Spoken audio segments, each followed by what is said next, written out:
I appreciate all of you coming. I've heard a couple people say already, this is like a Brady's Bend community reunion today. People are seeing other folks that they haven't seen for a long time and getting a chance to talk to them. I'm grateful for that. And I'm honored to be able to be here as having authored this really important book, this part of this community's history that I didn't realize was so important to so many people. So thank you. There are a lot of people that I need to thank, and I'm afraid to use anybody's name because there are so many of them. I'm sure I'm going to miss a name. So top on my list are all of the people. More than 60 people agreed to tell me their stories of that night. And of that 60 that told me stories about their experience with the flood, I think today, oh, yay, today, I've heard 60 more stories about things that have happened that night or shortly thereafter.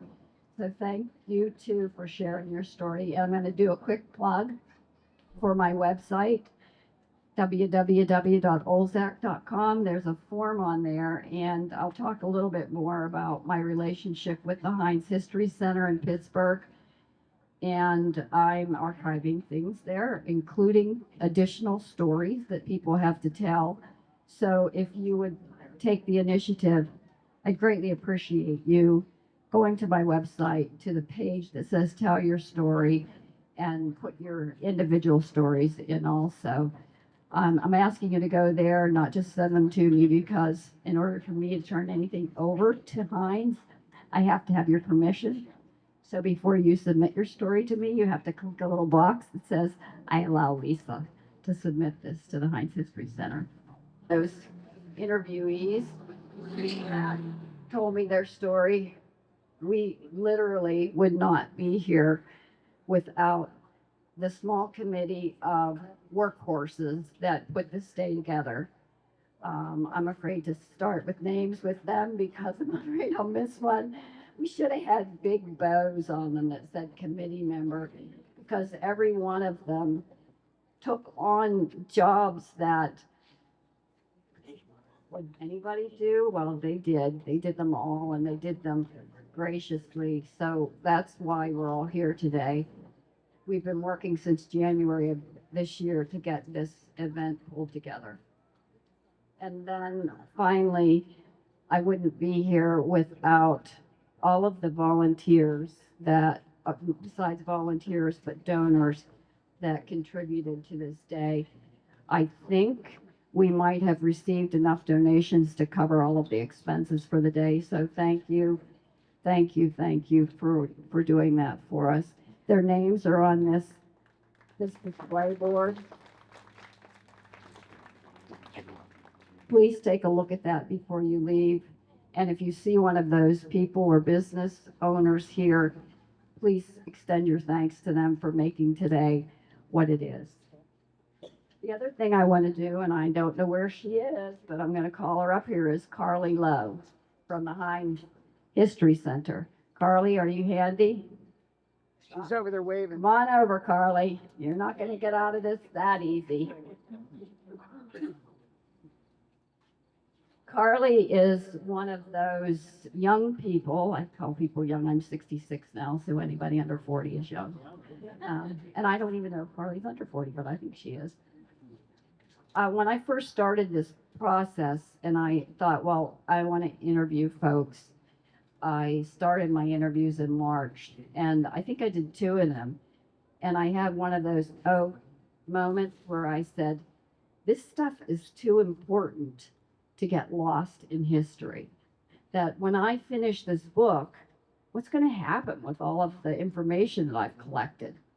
So I thought, I need a history center or a history society where we can archive all of this. And I cold called. I thought, well, the Heinz History Center is one of those. They made like #1 museum in the US for a couple years in a row. They've got a crazy reputation in the area for their really superior programs. So I called, and I want you to meet the lady that I talked with. There she's come. You got to stand here beside me, Carly. As I mentioned, she's one of those young professionals. When you meet them, you're like, geez, I'd work with her anytime because she's incredibly competent. As you can see, she's good natured. She let me bring me over. She said, just don't make me talk in front of all those people. So I won't ask her to do that, but I am going to point to her and say, many people donated their family collections to this project. Lots of people loaned their collections to me. If you glance through the book, you see a number of the photos and memorabilia in there. That all came from people here.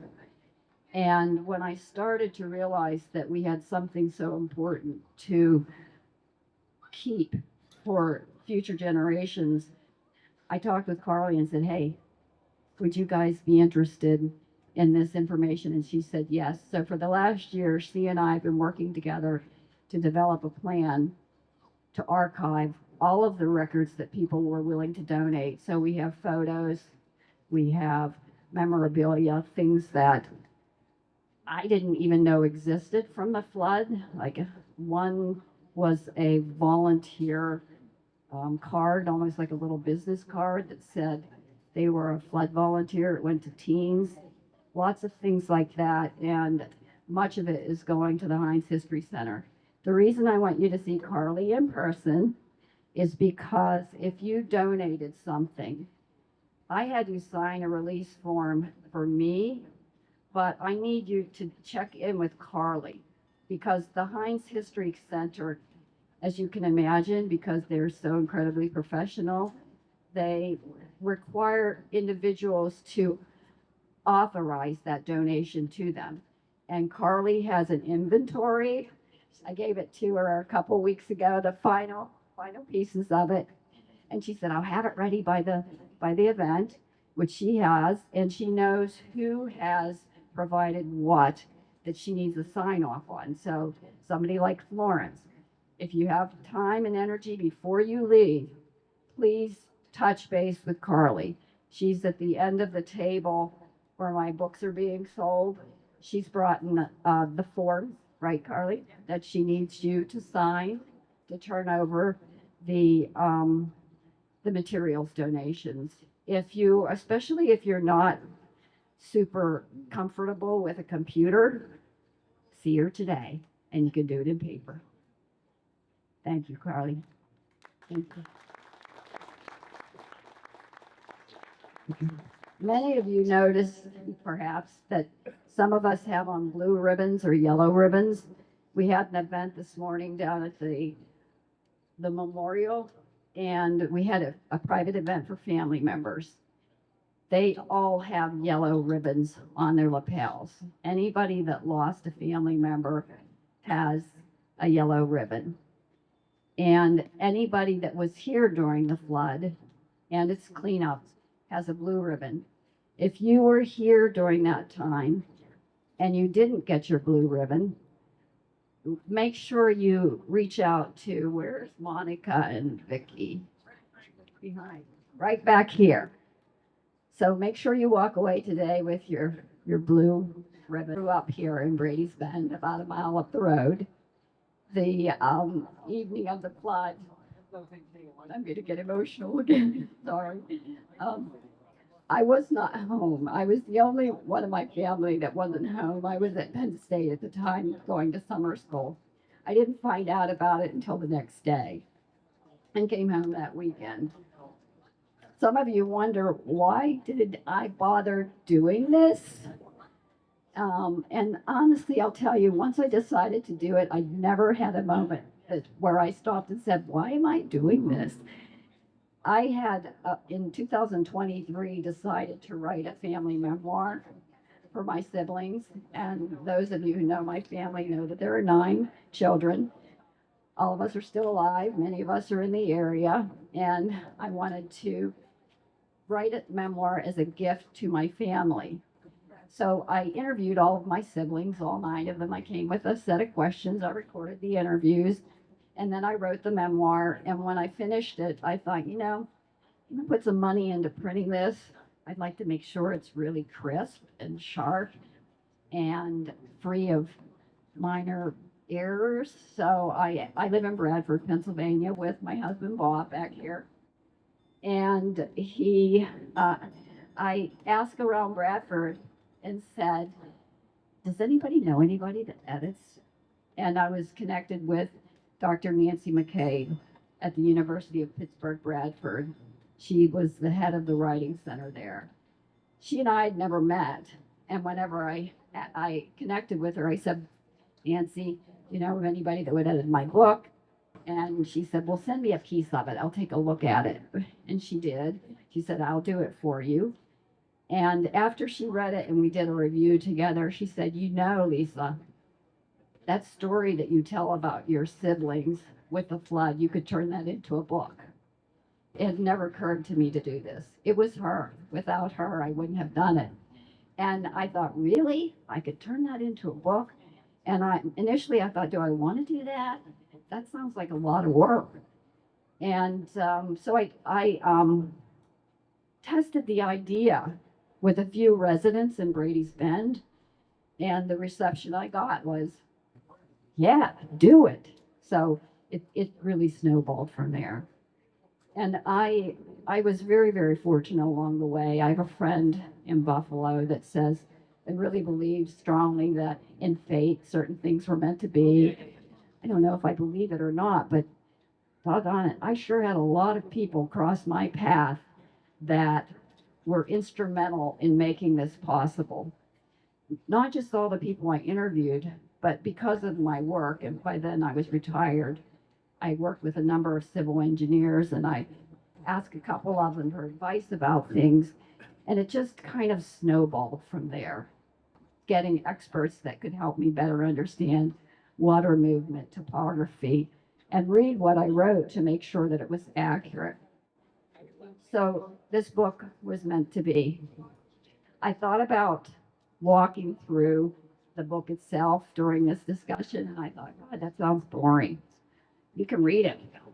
So what I decided to do instead, hoping not to take up too much time, is just to talk about some of the things I learned along the way that surprised me, that I didn't know, which is a common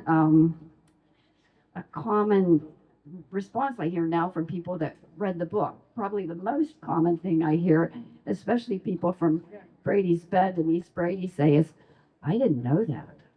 Well, I had a lot of "I didn't know that" moments whenever I started to do my research.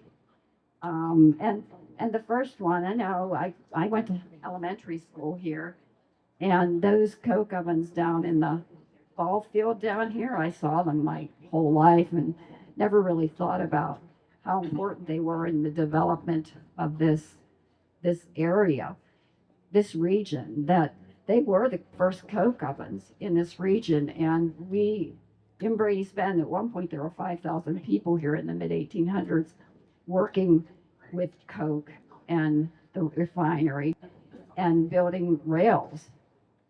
So it was, and it surprised me. I should know that these things happened, but in the middle of the 1800s, the people that were interested in developing rails and learning how to do whatever you do to coke to turn it into whatever happens to rails, they went and they stole expertise from Europe.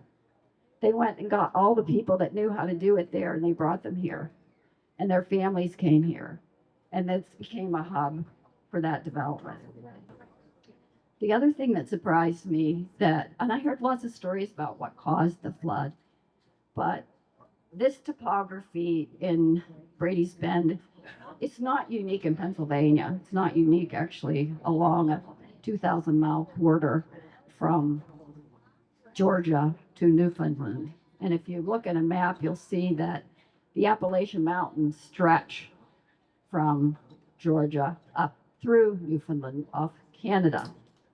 And that mountain strip is notorious for these types of storms. We're seeing more and more of them in the paper, and next time you read about one in this Appalachian corridor, you can say, hey, Lisa said these things are happening more in this corridor. Multicellular thunderstorms with durations of 6 hours or less have the world record in this Appalachian corridor. And on top of that, I live in Bradford, so Smethport's 15 miles from us. Number one, they had 31 inches of rain in some really short period of time, 5 hours. Johnstown and Red Bank are number 2 and 3, and guess where Brady's Bend sits in the middle of that? In the middle of that.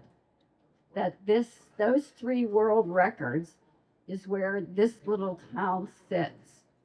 And when I looked at the research to see, well, how much rain happened that day, because most of you know Brady's Bend doesn't have, nor maybe should have, a rain gauge. So there's no real rain gauge that's read by the government here in Brady's Bend. There's one about 15 miles down the river. But for that storm, there was a farmer on Queenstown Road that had some sort of container outside. He measured five inches. On the other hand, Tom Seibert measured 10 inches in 40 minutes. And Tom amuses me because I work with civil engineers, and I'm always fascinated by how exact they tend to be. You ask them for something, no, you don't get a simple generic answer. It's exact. And he knew how long the evening was that he was watching this rain, and how long it took for the bucket that he used to fill up the dog's water bowl. He had left it outside, normally didn't do that. It was empty, and said it rained for 40 minutes really hard. During an hour, he went out and that bucket was full. It had 10 inches of rain. And there are a number of charts that the NOAA, and I know I probably won't get this right, National Oceanographic and Atmospheric Administration, they track, did I get that right? Okay. They track the records in different areas, and they have one for East Brady. It tells us how much rain it is and how frequently it happens. And all of you probably, anybody that owns a house knows if they're in a floodplain, because they typically have to buy insurance for that floodplain. Their chart only goes up to 1,000 years, and 10 inches of rain in 40 minutes is something that's way beyond what's even on the charts. So what happened here was kind of off the charts in terms of what was seen. And granted, it might have rained a little less on Queenstown Road. We don't know. It might have rained a little more in some areas where Tom wasn't, but it rained an awful lot. It was the record kind of storm. It was the kind that wasn't even on the NOAA database. There are lots of examples of storms happening around us. Most recently is Kennersville, Texas, that I remember. And I think, but I'm not 100% sure, that it was the result of a multicellular thunderstorm. And that means that more than one thunderstorm meets in a place. And here in Brady's Bend, an east-west storm met a north-south storm. And that's where all the rain, and it stopped here for a while. It stalled here. I didn't know that. I also didn't realize how important our watershed was. And I grew up here, so you'd think I'd know the names of all the creeks in our watershed. That Sugar Creek watershed has 6 different tributaries that feed it from these hillsides. And if you look around you, these hillsides are kind of interwoven, and there are lots of valleys where water can be funneled down. So the topography itself, it accentuated all of that rain that came that day. One of the other things that I never bothered to count, but Google Maps is now my friend. I did a lot of measuring on Google Maps and a lot of counting on the Google Maps. And I said, how many bridges are there from Pine Run to the Allegheny River? And by the way, the Sugar Creek watershed starts at Keppel's Corners. And then it comes down into Kaler. Sugar Creek follows 68 for the most part. And you notice as you drive through here, my husband started to count them yesterday when we were coming through, how many little concrete bridges there are in this small community. There are 15 between Pine Run and the river. That's a lot of small bridges. So that waterway crosses over back and forth, and the tributaries cause the additional bridges to be needed. The other thing that surprised me, and I know my family said this, and people I interviewed, but okay, I had to go get the data. They said it was really wet that summer. Anybody that was here in 1980, if you remember, said, oh, that was a really wet summer. It was an exceptionally wet summer. It was surprising, and I'm going to read the stats I put down because I won't remember them. That 1980 summer had 15 to 20 tornado touchdowns in the area. It had 28 storms when 20 is normal. There were 27 flash flood warnings, the most since 1975 when there were 13. The average rain precipitation was about 11 inches. That summer we had more than 16 inches. So we had the making of a very, very dramatic and tragic incident here in Brady's Bend with hillsides that were already sopping wet. That couldn't take on any more water. We had these two intersecting storms that happened that got stalled here. From everything that I can tell, the storm started just about 9 p.m., although people told me that earlier in the day, driving home from work at 5 o'clock or so, another storm happened. Then it quieted down. It quieted down so much that some people thought, wow, hey, we're going to have a nice day tomorrow. Looks like it's going to be a nice day. It wasn't. It didn't turn out to be a nice day. At 9 o'clock, it started again. One of the other things that I found surprising was a research report that was done in 2022 by the Pew Foundation. We hear about the increasing number of tornadoes, hurricanes, rainstorms, of all of those types of water incidents. Flooding is the most, and all of the natural disasters, flooding is the most costly natural disaster.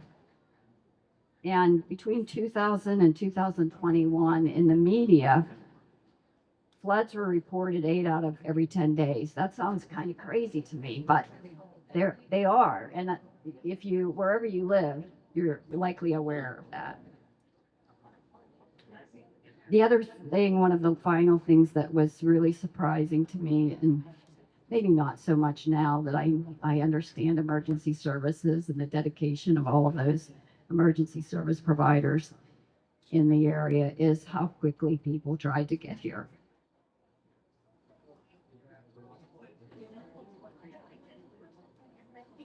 The firemen talked about how difficult it was for them just to get here.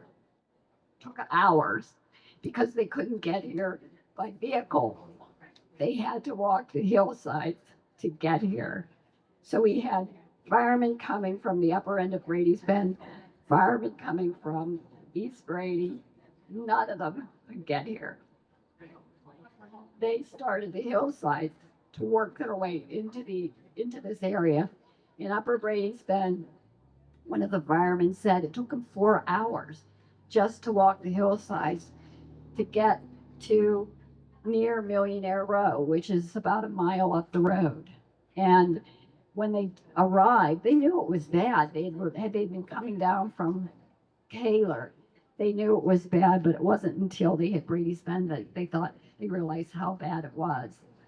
One of the um, comments I got from an expert, and when you meet people at different careers, you find that you meet some people, you say, geez, they're quirky. They have this computer mind. They just have these facts stored in their head, and they've been retired for 15 years, and they can pull this stuff out of the air. I met one of those guys. His name was Werner Lowline. He worked for the U.S. Army Corps of Engineers. And quirky is just about the only way I can describe Werner. The other word I'd use to describe him is kind. He spent a ton of time with me talking about this storm. And he said his jurisdiction was the Pittsburgh U.S. Army Corps of Engineers. So he covered up through northern Pennsylvania, the western side of the state. He's somebody that took his job so seriously. He visited every single watershed in his jurisdiction, and he knew them all. Like, he would talk, if I said I was from Bradford, he'd go through a list of watersheds from Bradford and how long they were and where they dumped into. And when I talked with him initially about this Brady's Bend storm, he said, I know that one. And he said, I remember the guy I sent up there, because after a storm event like this, the Army Corps always comes in to do an assessment of the damage. And I don't remember the fellow's name that he sent here, but Werner said Joe went up, and he was coming from Pittsburgh. When he arrived in Brady's Bend, he said, oh my God, this is a guy who works with water, works with floods. And he saw this community, and he realized this was something that was unprecedented that had happened in this community. I want to close with how important local stories are. The number of people here today tell me you want your story to be told. And I hope that when you read my book or hear people talking about it, you're inspired to tell your own stories in your own family, or to contribute to the stories on my website or even in Facebook. I love reading personal stories. Today, signing books, I've probably heard 30 or 40 more stories about where people were that night or the next day, that kind of thing. Stories are how we connect with each other. So it's really important that you do that. Especially, I know a lot of families have moved outside the area. One family in particular, I remember, said, so I was talking with a woman, and she said, I never told my kids about this story. But whenever they heard that I was interviewing her, they're like, what's that, Mom? I never knew that. And they never knew this important part of her history, which was critical. So I'm asking all of you to do that, to tell your stories, especially to your children and to your grandchildren, so that they continue to understand where they come from. I'm going to do a final call to action. I want you to do something for me. If you read my book and you liked it, please go on Amazon and provide a review. Even if you didn't buy it there, you can still review it there. It'll draw attention to the book. More people will learn about our story here in Brady's Bend, and more people will buy the book. And then lastly, again, share your stories with your family.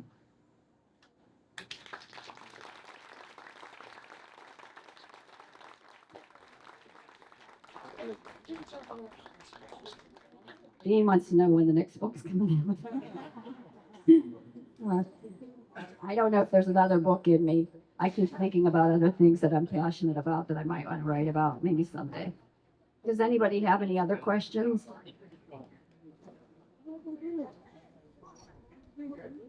Yeah.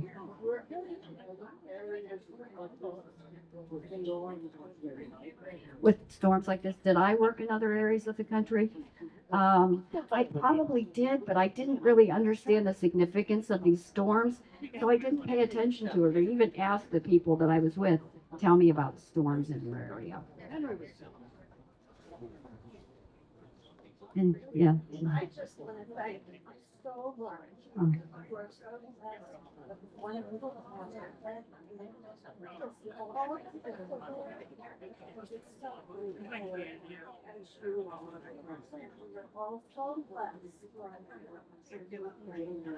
Thank you, Judy. It's been my honor to do this. Anything else? Well, I think I left a few people in the lurch over there that wanted me to sign their books, and I said, gotta go. So I'll be back over there signing books if you'd like me to be. And I really appreciate all of you that took the effort to come here today. I hope you have a great afternoon. Thank you.